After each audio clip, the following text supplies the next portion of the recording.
So many mistakes left to make. This love was not among them. That's good. Just missed all of So it's great to be here. It's a totally brilliant lineup of poets. And you might have gathered as well that mine's on the saucy side. So I tell my parents I do risque poetry. And I think they think I've got a limerick collection with the word bum in it. And that's fine by me. So this next poem is a homage to technology. You'll see why. There's nothing cryptic about it. The clue's in the title. It's called Video Skype. Yeah. I liked it when I read those poems last night by Video Skype. I took them like a smooth, heady draft, took you through them, took my time, unfurling each word along the wet nerve of your spine. I liked that you became quiet, seeing anticipation visit its misty chrysalis about your purloined thighs, and breathe you there. I like noticing minutiae of movement, how your eyes closed over the moment I wrote for us, transposed for us last night on Video Skype. I quickened, seeing how those slow words rose up in your blood. I imagined how the big blush that quickly flushed your face had nosed the short distance upwards from the mosh pit of your crotch. In the pittance of seconds, the first deliverance of words rolled along and spilled off my tongue and spread-eagled themselves on your dislodged body as I read and watched last night on Video Skype.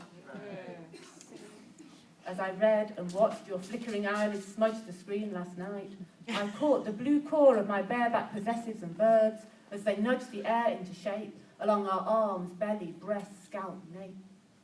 And I picture you, dead still, there in your chair, with the plant and black-stained frame at the background of the video link. And I mouthing and ousting the tangible vowels. So when they kiss your waiting labia, it is as if my sodden hands and besotted tongue and the poems I wrote and spoke for us to know just went and crossed the line again last night on Video Skype. Just went and found and climbed and lain themselves and blazoned across the liminal line again last night on Video Skype.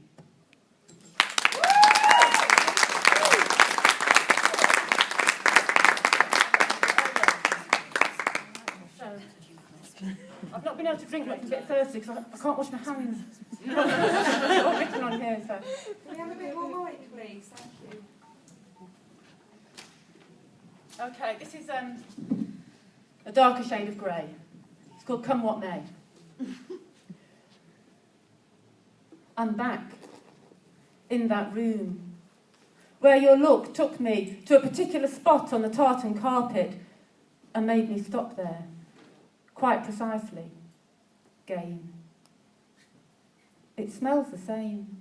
I'm wondering if they pump musk in, or if being in this position in my mind again is offering enough to trigger my body responding to what we got up to when we played with fire way back in June, when I walked into the brassy Manchester bistro and let you take me there. It's different, being here alone and upright, but I can still trace the shiver of willing abasement in the memory of bending. Remembering how I am somewhat uptight about what's going down and the lines I'm crossing, which makes it always more of everything I'm feeling, and I'm feeling it all right.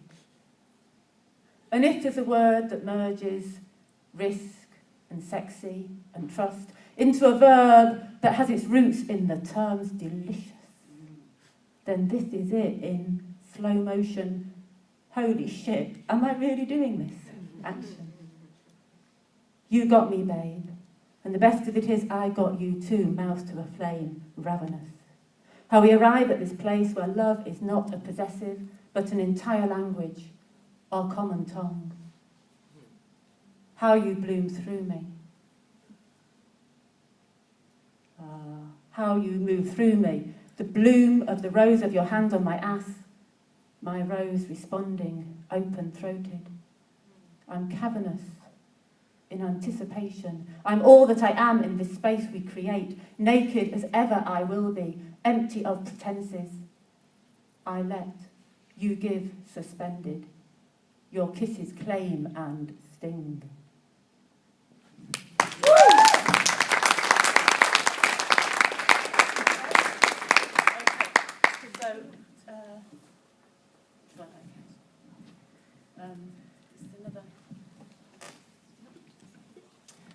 Right, this one. So I'm really interested in sort of writing the body. And there's a lot of poets and writers beforehand who've sort of explained and theorised. And the poet Muriel Rukeyser says, what would happen if a single woman told the truth about her body? And she answers it, the world would split open. So some of my poems are sort of fit into that category, and this is one of them. It's called Innocence Lost. This is my body. It was taken from me a long time ago. I was not ever present. I was locked out. This is my body. Take it. Take it as given, that in the present I accept that it is now more yours. Take it. That you will never know if I beg to differ, except via my muffled whimpers, stifled cries. Take it. That I will beg, yield, kneel, speak through my breath. That my gone-to-liquid cunt will relish every minute you raise your striking, unknowable hand to stroke or slap my straining ass.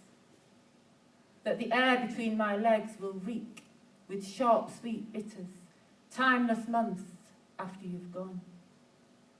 After you've had me, taken me, used me, soothed me, cherished me, stripped me, loved me sorely, made me defenceless, surrendered, badass, taken my body away completely and given me it back.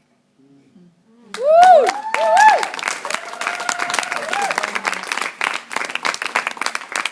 So this is a poem this is one of those letters that you write and never send.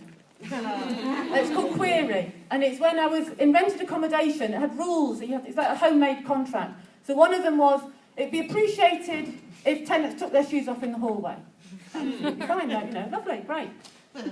No ironing in your bedroom. Well, it's easy enough to give up ironing for a few years. And then one of them that I didn't query, because I didn't want to know, was no immoral behaviour. I mean, where'd you go with that, really? I just knew not to ask.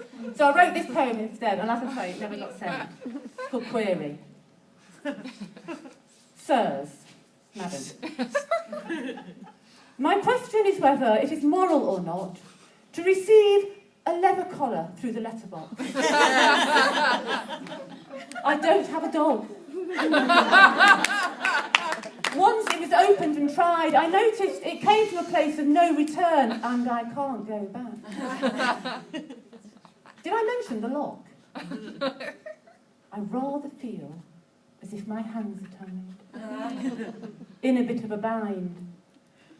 I am yours, truly.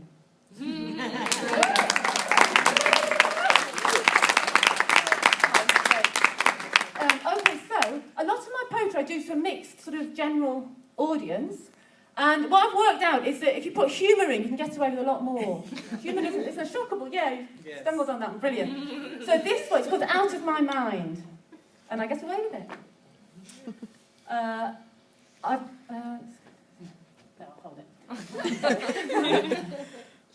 I've been trying to get you out of my mind for the latest long haul. 48 hours, we agreed, with no call, which seemed a reasonable challenge to rise to at one time, and is now beginning to pall. No Gmail, no messaging, no Skype, no text, absolutely no parcel on the step. Sentences can be written, but not sent. Abstinence. I am being abstemious. Abstemiousness, us. You're abstemy. No. No, you're out of my mind. You're out of my mind, but astride my face, I'm walking to Tesco's and can't see further than my nose just above your clitoris and my wanting tongue circumnavigating your depths. After a while, I notice pedestrians sniff at the air as the wind picks up by M&S, dispensing an offshore drift of sea scent.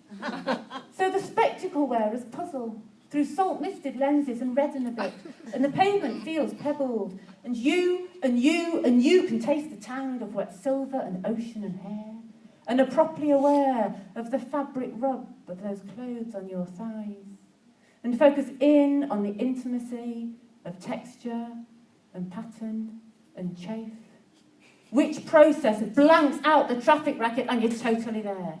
You're totally in the wave of the moment, still walking on, feeling splendidly sleazy.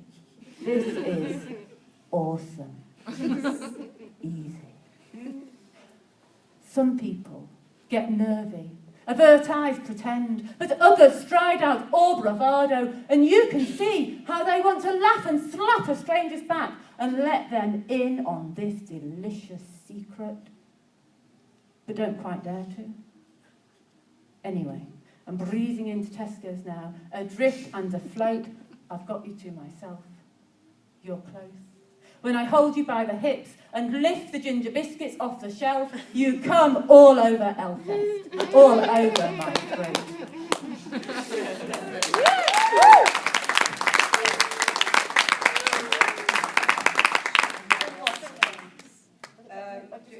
Yeah, do you want to do another one? Yeah. Okay. So this is, what's called, oh yes. This is called, I've Got Your Back. It's a short one.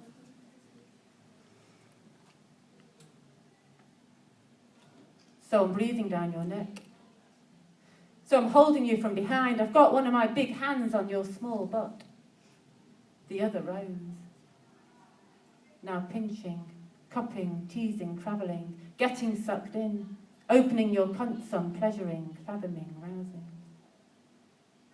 Now, barely touching, but still unloosing the quick-clipped grunts. I've heard you practice on the arm chest in the gym.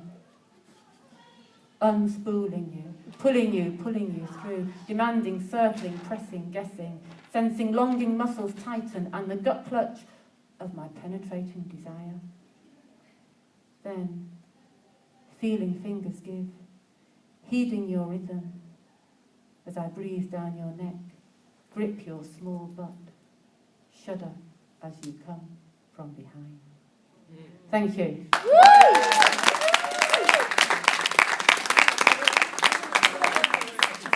First poetry contest. So if anybody's interested, I've done myself a sign to remember what I'm charging. So they're £4, special festival price, and I've got a CD as well. You can buy the two for £6. Yay.